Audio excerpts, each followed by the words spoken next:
లక్ష్మీదేవి ఆరాధనకు శాస్త్రాలలో ప్రత్యేక ప్రాముఖ్యత ఉంది. లక్ష్మీదేవి సంపద, శ్రేయస్సు, కీర్తి తెచ్చిపెట్టే దేవత. లక్ష్మీదేవి కృప ఉంటే కుటుంబంలో ఆనందం, శ్రేయస్సు మాత్రమే కాకుండా ఆర్థిక పురోగతి కూడా ఉంటుంది. దీనితో పాటు లక్ష్మీదేవి కృప ఉన్నవారి జీవితం సుఖ సంతోషాలతో విలసిల్లుతుంది. లక్ష్మీదేవి అనుగ్రహం లభిస్తే ఆర్థిక బాధలు కూడా తొలగిపోతాయి. ముఖ్యంగా అప్పులతో ఇబ్బంది పడేవారు శుక్రవారం సాయంత్రం కొన్ని పనులు చేయడం వల్ల లక్ష్మీదేవి అనుగ్రహం పొందవచ్చని అంటున్నారు పురాణ పండితులు.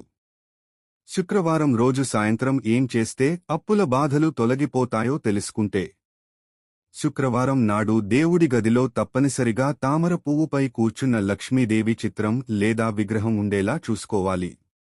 పంచోపచార పూజ లేదా షోడశోపచార పూజతో లక్ష్మీదేవిని పూజించాలి. ఇలా చేస్తే లక్ష్మీదేవి అనుగ్రహం తప్పకుండా ఆ ఇంటి మీద ఉంటుంది.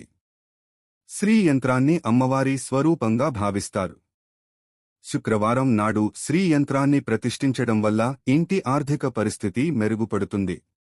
శ్రీ యంత్రాన్ని ప్రతిష్ఠించి నిత్యం కుంకుమ అర్చన, కనకధార స్తోత్ర పారాయణ చేస్తూ ఉంటే అప్పుల బాధలు తొలగి ఐశ్వర్యం సిద్ధిస్తుంది. జ్యోతిష్యుల అభిప్రాయం ప్రకారం శుక్రవారం సాయంత్రం తెల్లటి వస్తువులను దానం చేయాలి. ఆహారం లేదా బట్టలు కూడా దానం చేయవచ్చు. ఈ సాధారణ పరిహారం చాలా ప్రయోజనకరంగా ఉంటుంది.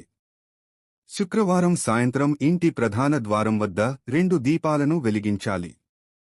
దీని తరువాత లక్ష్మీదేవిని పూజించి లక్ష్మీ చాలీసాను పఠించాలి. ఇలా చేస్తే ఇంట్లో ఆనందం, శ్రేయస్సు చేకూరతాయని నమ్ముతారు.